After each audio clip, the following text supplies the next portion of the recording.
Assalamualaikum warahmatullahi wabarakatuh. Nama ana Azhar Ihsan Azra'i daripada kelas 4 Salahuddin. Ana akan membentangkan tentang bab 4.4 iaitu penyerahan Sarawak kepada kerajaan British. Jadi sebelum Sarawak diserahkan kepada kerajaan British, berlakunya pentadbiran tentera di Sarawak selepas berakhirnya Perang Dunia Kedua.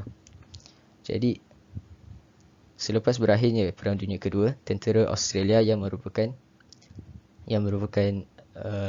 sekutu kepada kerajaan British telah mendarat di Kuching dan memperkenalkan British Borneo Civil Affairs Unit pada 11 September 1945. Kemudiannya, pentadbiran diambil alih oleh kerajaan British pada awal tahun 1946 dan kerajaan British memperkenalkan British Military Administration ataupun BMA di Sarawak.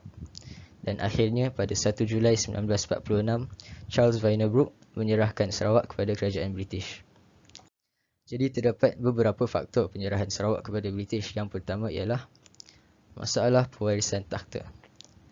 Jadi Vinebrook tidak mempunyai anak lelaki untuk mewarisinya sebagai raja, walaupun beliau semakin uzur dan semakin tua. Dan beliau pula enggan melantik anak saudaranya, Anthony Brooke, yang merupakan anak kepada Bertram Brooke, untuk menggantikannya. Faktor kedua ialah desakan kerajaan British.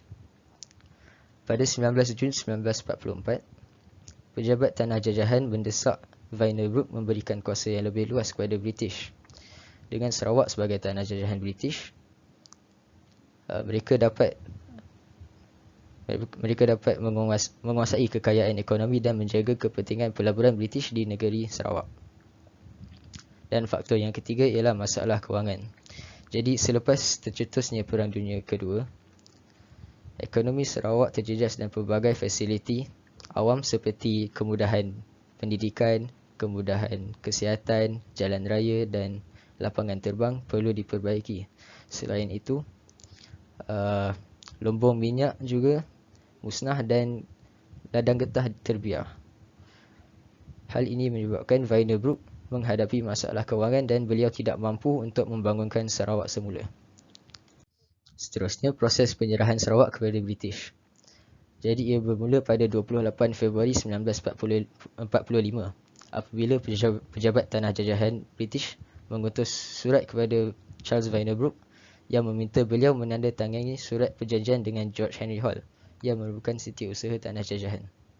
Tetapi ia mengambil masa yang sangat lama untuk Vinebrook bersetuju dengan perjanjian tersebut, kerana hanya pada 24 Oktober 1945, iaitu lebih kurang 8 bulan kemudian selepas surat tersebut diutus kepada beliau bersetuju untuk menyerahkan Sarawak kepada British. Jadi Vinebrook kemudiannya menghantar setiausaha peribadinya, Gerald T. McBrien, untuk mendapatkan persetujuan daripada ketua tempatan di Sarawak. Selepas mendapatkan persetujuan tersebut, Gerald T. McBrien pulang ke England bersama dokumen yang telah ditandatangani oleh Ketua Tempatan Sarawak.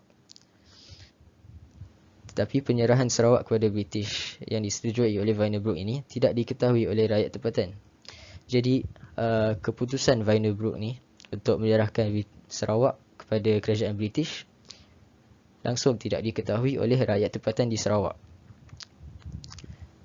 Oleh itu, kerajaan British mengarahkan Vinebrook supaya mendapatkan kelulusan Majlis Negeri di Sarawak dan persetujuan rakyat Sarawak terlebih dahulu. Jadi kerajaan British menghantar 2 orang daripada ahli parlimen mereka, iaitu David Grammans dan Rhys Williams, untuk membuat tinjauan.